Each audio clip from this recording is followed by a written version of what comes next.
How's it going, you guys? It's Will here, and for today's video, I wanted to go ahead and do kind of a throwback. I want to take a look back at the very first MonsterArts Godzilla that ever came out.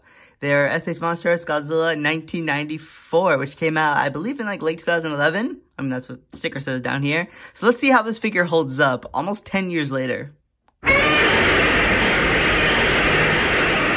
So yeah, I would say the box still holds up. I mean, their early MonsterArts figures, they had a picture of the actual, like, kaiju suit on the box. Now, I think, ever since Godzilla 2000, they switched it to the actual, like, figure on the box art here. But hey, the box still looks good today, I will give it that. Text right here, the breath accessory. I will say I do not have the breath accessory anymore. In like the, 7-8 years I've had this figure, it's gone. It's been gone. So yeah, just the box right there. I did like the color scheme they had for this box when it came out. It stood out, you know? The back had pictures of the prototype figure, which honestly, I thought the prototype figure looked a lot better, just mainly for one reason, and that is in the coloration of the spines. The spines have the correct, like, bone white color. The final product didn't really have that. You'll see what I mean in a little bit. And then just pictures there, nothing on the bottom. So that's the box. The box still looks good, but let's see how the actual figure holds up nearly 10 years later. So let's take a quick second and get this figure out of the box. So here we have Godzilla outside of his box now, and my first thoughts when I was taking him out of the box was, oh god, this figure is dirty, I gotta wipe him down, he's got a little scuffed up, and hey, that's to be expected, you know? I don't really mess with this thing at all. He sat on a shelf for a little bit, and then when I moved, I had him in his box for a couple months, so that's to be expected, you know? Plus, when you have a figure you've owned for like 7-8 years now, yeah, you can expect some wear and tear every now and then. But yeah, guys, here he is, the first MonsterArts Godzilla, and honestly, how does it hold up? I mean, the sculpt is still pretty good. It does have it still has a pretty good sculpt, but we have had better Heisei Godzilla sculpts, even by MonsterArts, you know? In my opinion, the Burning Godzilla and the Godzilla Birth version, since they're the same sculpt, has a superior Heisei Godzilla sculpt, you know? I think we all can agree that the Birth version, Burning Godzilla sculpt, that is the definitive Heisei Godzilla of the MonsterArts line. But let's not talk a lot of crap on the first Godzilla here, because this was the first figure of the MonsterArts line. This was, you know, the trial and error figure, you know? This was to determine whether MonsterArts would take off or not, and I think it's safe to say that it has. I remember this figure has so much nostalgia for me, because I got this figure back in 2012. I was, how old was I back then? I think I was just like a freshman going into my sophomore year of high school. And I remember this figure at the time cost like $60. So I remember I would walk my neighbor's dog and make extra cash. And once I got the cash, I went ahead and I placed my order in for the MonsterArts Godzilla.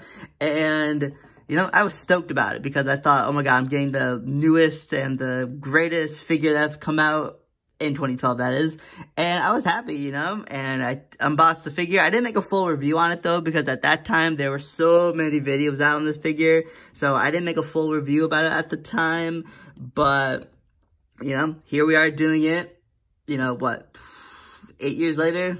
Something like that now.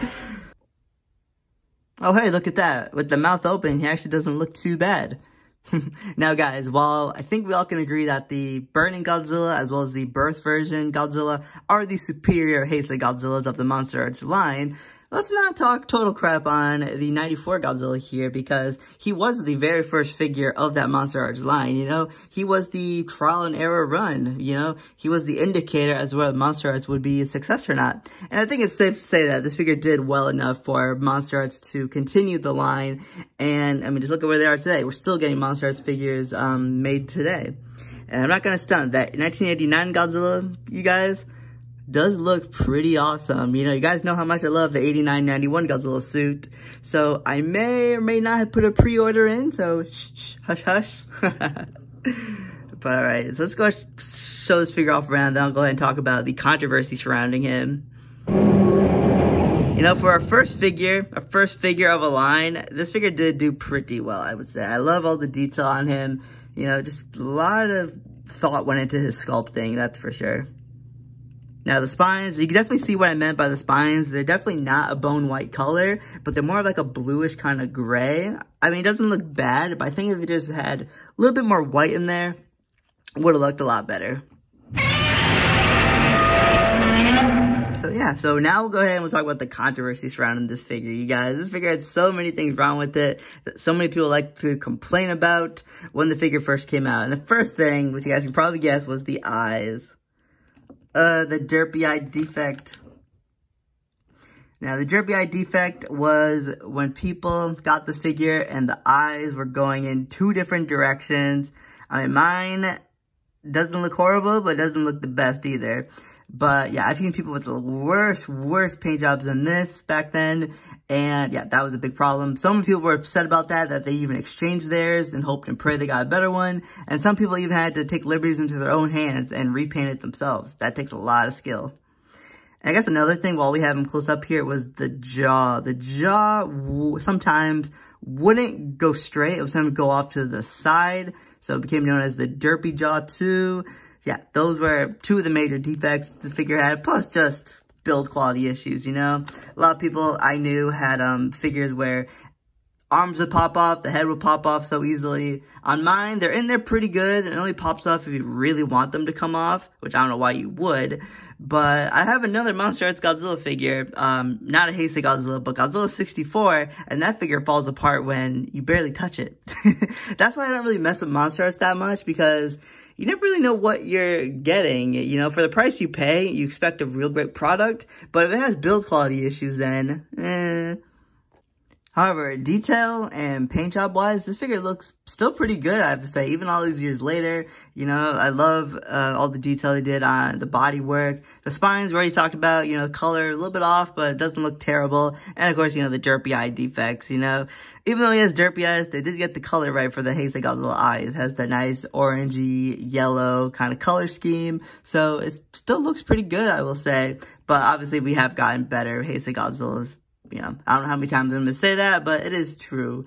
Now, one area where this figure did suffer was articulation. You know, it had a lot of articulation. You see all the joints in this figure, but you can't really use them because Godzilla is limited by his own design. The figure is very stiff. Very, very stiff. You know, he's limited by his own sculpt. You know, he has a great sculpt, but you can't do much with it. But one thing I did like, though, about MonsterArts was they introduced the very posable tail. That was really cool. That helps out with, like, stop-motion animations and stuff. So that is very convenient. But articulation-wise, it's not that good. It's very stiff. Very, very stiff. Can't do much with the joints. I mean, look. Even stiff, all these years later. I mean, I guess that's a good thing because this figure hasn't really fallen apart on me. I guess if you have looser joints, the figure are more prone to falling apart, but I don't know. I mean, I'm happy mine hasn't falling apart. It has a real good weight to it as well, but I don't know. I can't really do much with him articulation-wise. That is one thing I will say MonsterArts has improved on was the just movability of their figures. Articulation has gotten a lot better, but build quality has probably suffered because of that, but I mean, it's a trade-off, you know, it's just a trade-off. Now, in case you guys forgot, you know, the scale of this figure, he's not over 6 inches, he's not under it, he is like at that perfect 6-inch mark, perfect size.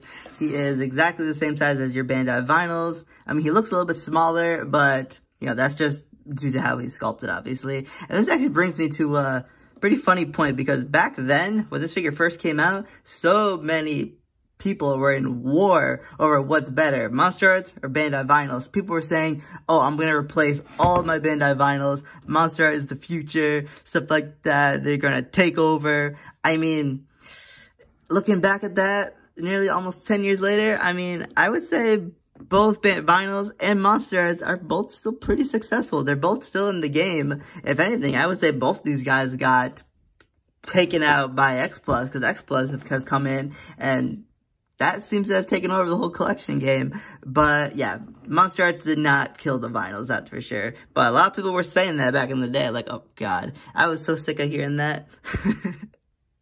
Okay, this is kind of an unfair comparison, but hey, it's just to show the evolution of our Heisei Godzillas. So we started off with the Bandai vinyls, which came out, what, late 90s, the sculpted. And then we move on to the first MonsterArts Godzilla. And then to recently, X Plus Godzilla 93. Hey, anytime I get, any opportunity I get to show off this figure, I'm gonna do it. So yeah, guys, this was actually pretty cool to go ahead and take a look back at Godzilla 1994 here, being as it was the very first figure of the SH MonsterArts Godzilla line. You know, it's always cool to go ahead and look at the very first few figures of a certain toy line and just to see like how they still hold up and see how far the line has come today. Obviously now MonsterArts is very well known. Everybody knows what to expect from them. But back then in 2011, 2012, no one knew what the future of MonsterArts was, and we owe all that success to Godzilla 94 here. You know, I will always have huge nostalgia for this figure because he was one of my first like big, quote, big kaiju purchases because, hey, back then, 2012, I was 15 years old, and $60 to a 15-year-old, that's a lot of money. You know, back then, it's a lot of money. Obviously, now, if you work, it's nothing. But anyways, you guys, yeah, Godzilla 94 here. Now, how does he hold up? He still is a pretty good figure. He's very well detailed. I love this detail on him. I love the paint job, but he's good, but he's not superb. You know, we have had better Heisei Godzillas that have come out in the MonsterArts line, but he's not a bad figure by any means. So, yeah, you guys, that is my final thoughts on MonsterArts Godzilla 94 here. It was nice to go ahead and look at him, but, you know, it's time we move on now. But alright guys, I'll see y'all in the next video. Videos are gonna be, I'm trying to get them out more regularly now. Just been really caught up with some certain things, which I can't tell you guys yet, but hey, hope you guys are excited. And I'll see y'all in the next video, you guys. Thank you for watching. Thank you for sticking with me. And hey, don't forget to follow me on my Instagrams, as well as follow the YouTube community tab. I do post a lot of updates there and behind the scenes stuff. So yeah, keep an eye out. Alright guys, I'll see you later.